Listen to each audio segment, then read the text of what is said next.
Hi, Roy here at Yard of Random Books. And it's nearly time for me to go back to school. So I'm a part-time student on a master's in 19th century studies. I'll put the details of the course in the description. It's an interdisciplinary MA combining literature, history and culture, focusing on the 19th century. So this would be my second year of two. Not sure what that's going to do to my booktube activities, but anyway, it's something that's happening. And as a student of 19th century, obviously that means I've read a lot of 19th century stuff. And really, my whole life for the past year has been a sort of like one long Victober. And we read some great things. And I thought it might be nice to just touch on that, not in an academic way, but just to sort of say what I enjoyed about the stuff that I was reading as part of the course. So a sort of a what did you think of the play, Mrs. Lincoln kind of thing. So we first module was called Research Skills, which sounds a bit dull, but it's actually like super interesting because we learn all sorts of ways to use archives, to use academic resources, and things like how to stage an exhibition. Brilliant. And we had one set text. The idea being that we were going to be learning all these techniques. So if we had something that was really rich, we could all apply them to the same thing, and we'd all sort of have something in common. And that text was Charles Dickens' A Tale of Two Cities. So here's a book where I knew the first line and I knew the last line. So probably like everybody, even without knowing where it came from, it was the best of times, it was the worst of times, etc., etc. Knew that, and I knew the tragic lines on the guillotine. It's a far, far better thing that I do than I've ever done. It is a far, far better rest that I go to than I have ever known. Stuff in the middle, not so much. So it's really good to be plunged into reading a Dickens book in full, and it's fantastic. It's about the French Revolution. It kind of gives the sort of background for that, and in a way that makes you understand some of the origins of it and the motivation for the revolution, as well as seeing terrible things that happened during that revolutionary activity. And I won't sort of spoilerize it. And you also get there's stuff you don't expect, stuff that's left out of adaptations usually. Some real gothic stuff, for instance. There's a whole sort of grave robbing theme, and these things are actually really important, and they make great metaphors that are then woven into the whole story. So Tale of Two Cities, loved that, and we read other Dickens as well, some of sketches by Boz, and I definitely want to read more. For a piece to do, like an essay, I pitched the idea of writing about comic book adaptations of A Tale of Two Cities. Wasn't entirely serious. I kind of thought if they, the lecturers might have said, yeah, nice try, but no. But in fact, they were really into it. So what I was looking at was Classics Illustrated. So Classics Illustrated were a series of comics started in the 1940s, and they adapted a whole range of literary works, including this one. In fact, A Tale of Two Cities they did twice. So here's the 1940s one, which was kind of a bit mad. It sort of adds things that aren't in the book, and as well as leaving things out. And then 1950s version. And this one actually still in print. So you could go to, say, Amazon, for instance, and get that same comic book adaptation now. The thing that changes is the sort of educational bits and pieces they put in the back. So really interesting looking at these and how they how they took the text and how it was sort of affected by the times they were coming out. So during World War II, during the 1950s. Check out how the head of James Dean has found its way onto the body of Sidney Carton in his moment of martyrdom. So stuff like that, really interesting. And Classics Illustrated, fascinating rabbit hole to go down. And I've since then bought, read books about them and bought others as well. So one little thing I thought was interesting was the pose, the Sidney Carton pose, standing on the guillotine, one leg slightly up on the steps, sort of gazing out across the crowd. Turned out that picture dates back to a piece of artwork by an artist called Fred Barnard, produced in the 1880s, I think, which was such a super popular picture that it sort of seems to have become attached to A Tale of Two Cities in lots of ways, used in all sorts of things, theatre posters, and on a plate. If you want to eat your dinner off of a man just about to be executed, then I commend to you the Royal Doulton Sidney Carton plate. Okay, so yes, anyway, getting back to the course, dozens and dozens of things we read. I will just for now focus on a couple more. Might swing back and look at other things. Wilkie Collins' The Woman in White. I love this book. Again, I haven't actually read it, but it's a classic piece of sensation fiction. I guess I'd describe it as, in some ways it works like a supernatural story, but hasn't got actual supernatural elements in it.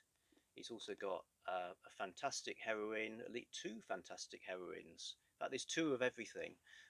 Two amazing women protagonists.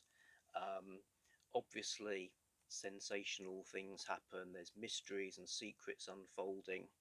And because it was originally published in serial form, Wilkie Collins has to pretty much keep the page turning things happening all the time. So there's lots of like jaw dropping cliffhanger moments driving you onto the next chapter, and a super flamboyant villain.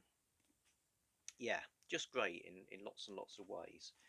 So one thing I thought would be interesting to look into a bit more in depth was this coming out as a serial aspect. So it was originally published in magazine edited by Charles Dickens, called All the Year Round, a weekly journal, and so it appeared in serial form over quite a long period of time basically in 1860. So I was interested in that, and I like to sort of know how things actually look and feel. So I got one of these All the Year Round magazines, and this is what they were like. So this is Charles Dickens' business, publishing this weekly magazine. It had all sorts of stuff in it, things we now think of as classics. A lot of them came out in serial form, and some of them were here. In fact, there was one issue for your 2 pennies. You could get one issue of All the Year Round that included the very end of A Tale of Two Cities, with the famous devastating moment on the guillotine, and the beginning of A Woman in White. Like, here's the next thing, and a bunch of articles as well. Fantastic value for 2p.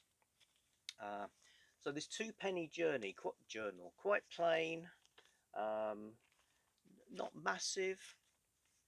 I looked into it to see what the competition was like. You could get lots of publications that cost 1 penny, and you could also get publications that had illustrations, and they would say in their advertising they had about the illustrations, which All the Year Round doesn't. So it's kind of middle market, but selling itself on, I suppose, the quality of what's in there. Conducted by Charles Dickens, so I guess he means like an orchestra conductor more than, say, a bus conductor.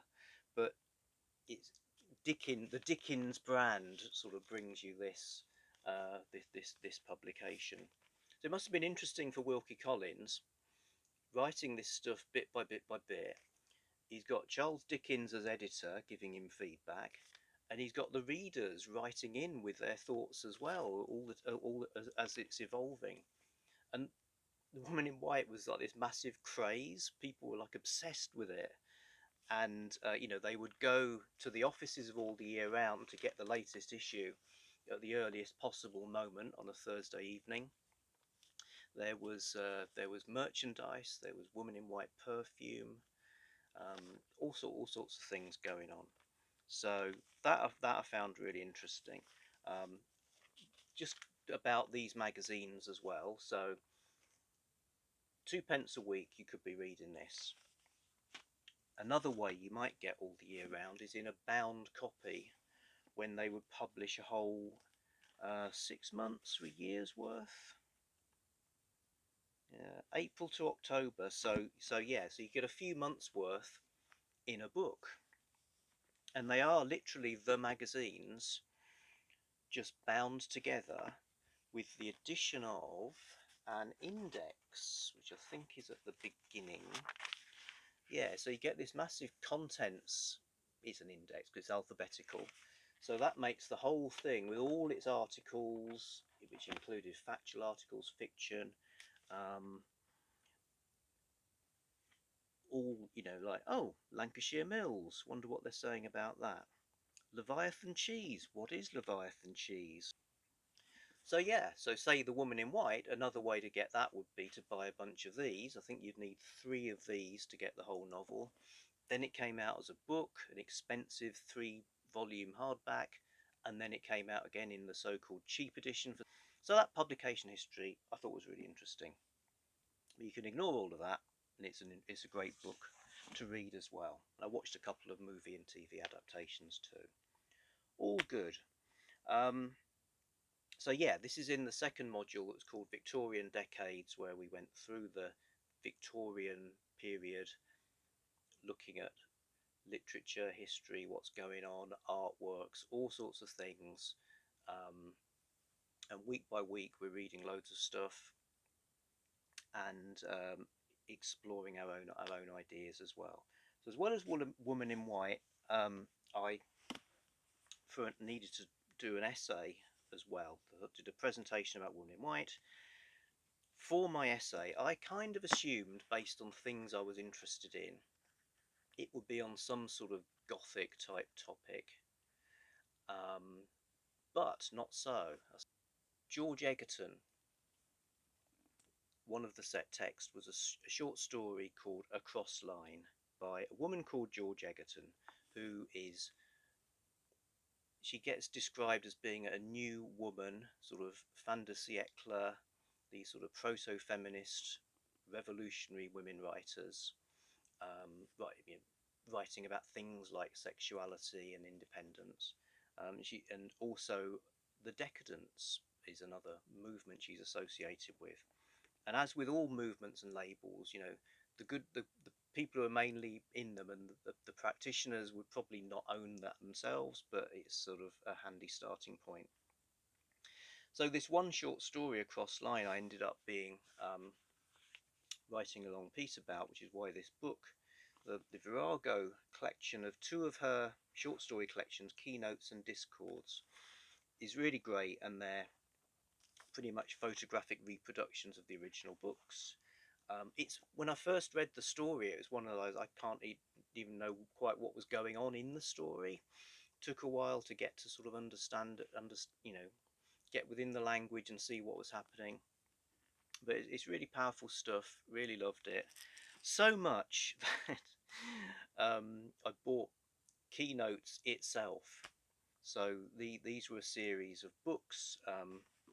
So her collection was called Keynotes, and then the publisher, John Lane, decided to have a whole series of books by all sorts of authors and called the series Keynotes.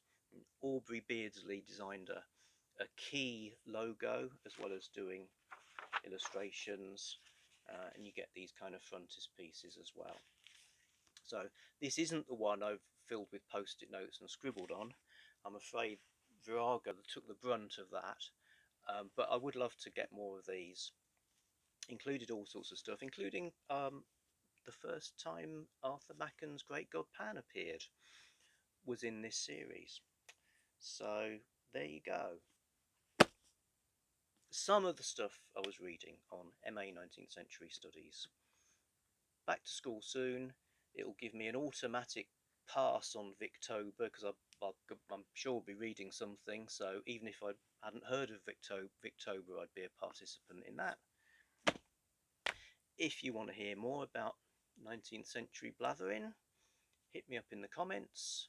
Hope that's been interesting. See you next time.